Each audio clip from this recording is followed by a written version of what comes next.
folks, my name is Daryl. Welcome to DT Guitar Studio, and today I want to talk about bar chords.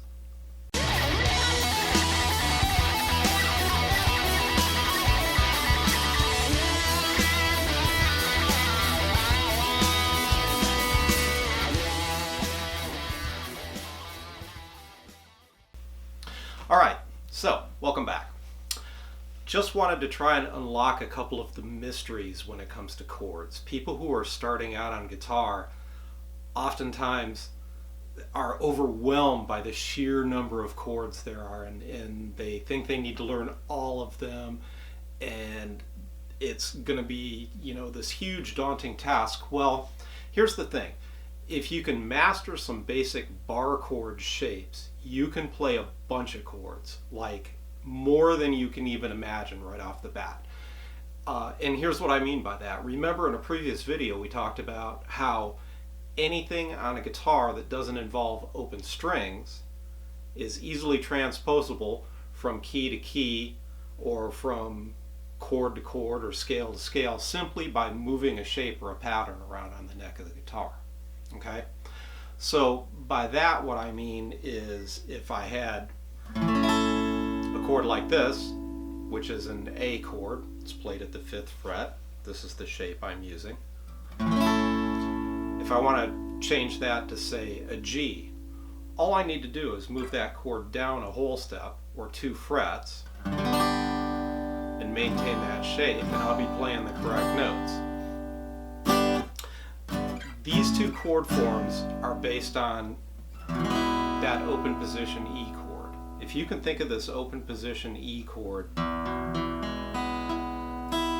as being a movable shape, if you rearrange the fingering like this and you use your first finger as a bar or a capo to cover where the open strings used to be, you can move that shape all over the neck. Okay? The root note, or the chord, the note that names the chord, is going to be found on the E string, the bottom string, the lowest pitch one. So if I play it here in open position, that note is an E. As long as I'm fretting the chord correctly, it's an E chord. If I add my bar finger and I move it up a fret to where I have an F here, then I have an F chord. If I move it up another 2 frets, G, and so on and so forth. I can move it all over the neck of the guitar. As long as I know what the names of the notes are on the 6th string, I can find whatever major chord I need to find. If I wanted to play a C, it's right there. That note at the 8th fret is a C. If I play the shape correctly, that's what I get. Now, here's the thing. If I can learn how to take this very same chord shape, and we'll go back here to G because I'm going to attach a link that will give you a bunch of diagrams on these chords, okay? I'm going to do them surrounding a G chord and then around a C. But for right now, the G, which is the E form chord, because remember it's based on this open E shape, and all I'm doing is moving it up, using my finger as a bar to cover where those open strings used to be. Okay? This particular chord, if I can play it like this, then I have a major chord. If I can play it like this, lifting my middle finger, then I have a minor chord. Hear the difference? This is the major, minor. Okay? Same basic shape, I'm just altering a little bit. If I lift my pinky, minor 7 chord. If I put my middle finger back down, then I have a dominant 7 chord, or a G7. If I kind of alter the shape a little bit more radically and play it like this, then I have a major 7 chord. Okay? So out of this shape, major, minor, minor 7, dominant 7, major 7. I've got 5 different chords that I built out of that one shape right here at the 3rd fret on the guitar. If I take that idea and I move it from, note to note, like say just my natural notes, F, G, A, B, C, D, and E, if I can do that in each one of those positions, that gives me 35 chords.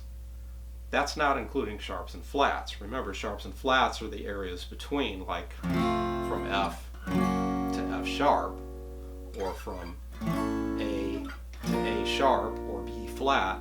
So if you include those, you've got even more. That's 12 times 5, 60. You have 60 different chords you can play. And the amazing thing about it too is you might encounter a tune that has a B flat chord. You can't play a B flat chord in open position. It simply doesn't exist. The notes aren't there for it. You have to know a couple bar chord shapes in order to do it. If you know just that one philosophy that we just did with the E-shaped chord, if you know where you can find a B flat on the fretboard, which is right here at the 6th fret, and you can duplicate that shape, there's your B flat. Okay? Now, check this out. If we take an open position A chord, in rock world, a lot of times we play that chord as a bar. So I'm playing it like this. I'm just playing the inside 4 strings. And in this chord, this is an A-shaped chord. The root note of that chord is right here on the A string, the 5th string.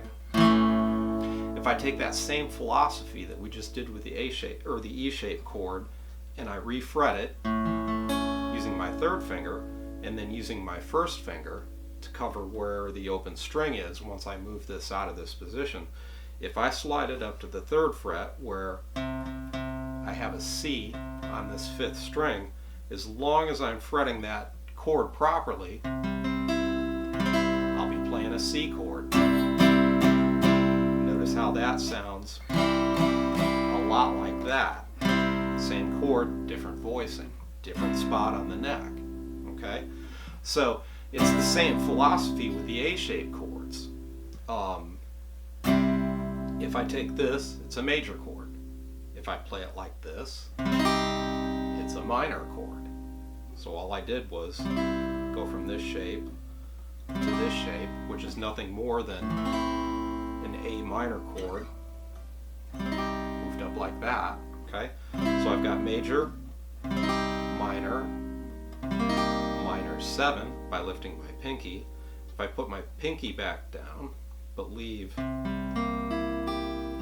my third finger off, then I have a dominant 7 chord, a C7. If I put my middle finger back down here, then I have a major 7. So I've got major, minor, minor 7, dominant 7, major 7. So there, once again, if I just go back and go, okay, well, B, C, D, E, F, G, A. If I can do that very same thing in those 5 positions, then I've got 35 more chords that I can play.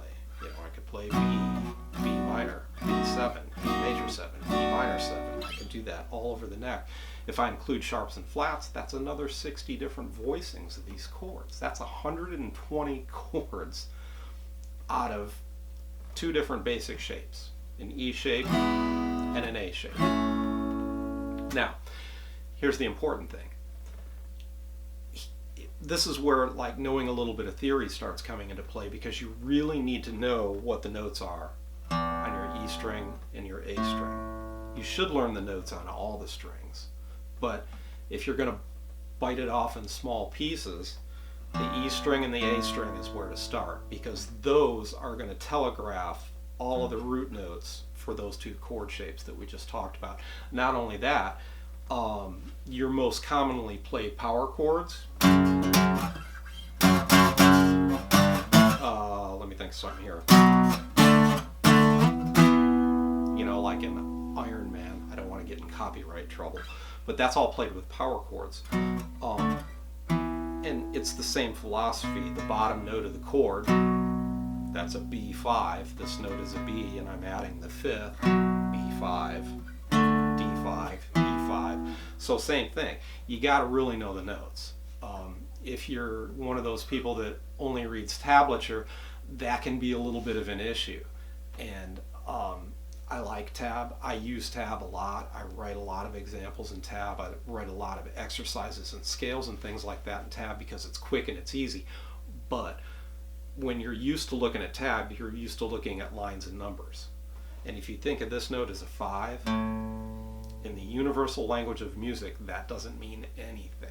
If you try to tell a piano player to play a 5, they're not going to know what you're talking about. But if you say A, then they understand that perfectly. So learn the notes. That's really important. You got to learn the notes. Okay? So, quick recap. You've got an E shape. If you refinger it or refret it like this, you use your first finger as a bar. You can move that shape all over the neck. I mean, if you heard something like,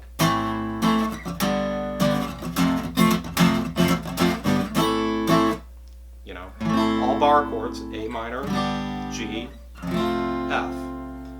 And the only thing I'm doing to make that minor chord is I'm lifting my middle finger. Those two are major chords, but they're all built out of that same basic shape. Same goes for the A shape. If I play it like that, refret it so that I can hold down the root note with my first finger, then I can move that shape all over the neck of the guitar. Like a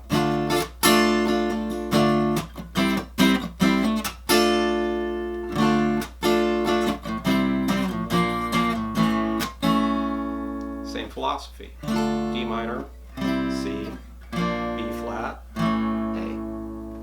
And they're all built out of that one basic shape. So it's not rocket science. If you learn those, just those two, those are your basic ones. There's a bunch more. And we'll get to those as well. But for right now, check those out. Try and do that. Eventually I'm going to post another video about how to find the notes on the guitar, because that is important. You really need to know what it is that you're playing. It just makes sense. If you're going to be a musician, you need to know the notes. Reading music is always a good thing. I'm a big advocate of reading music. Some people aren't. But, you know, if you're not into reading music, that's fine. But definitely learn the notes. Okay? So I'll post a link that will give you a diagram showing you how to play each one of those chord shapes that I just went over. Everything on the left side of the page is going to be the E shape chords, or sometimes they're called root 6 bar chords, and everything on the right side of the page, A shape. Sometimes they call those root 5 bar chords. But you'll see all the diagrams there on how to take a major, make it into a minor, make it into a 7th chord, make it into a minor 7, a major 7, and then the same thing with this shape. Okay? So, hope that helps. If you have any questions, hit me up in the comments. Like and subscribe, hit the little bell icon. You guys know the drill. I mean, come on. It's YouTube. Thanks for watching. I really appreciate it. I hope this helps. Like I said, if you have comments, questions, anything like that, hit me up in the comments section. And thanks for listening. I'll see you next time.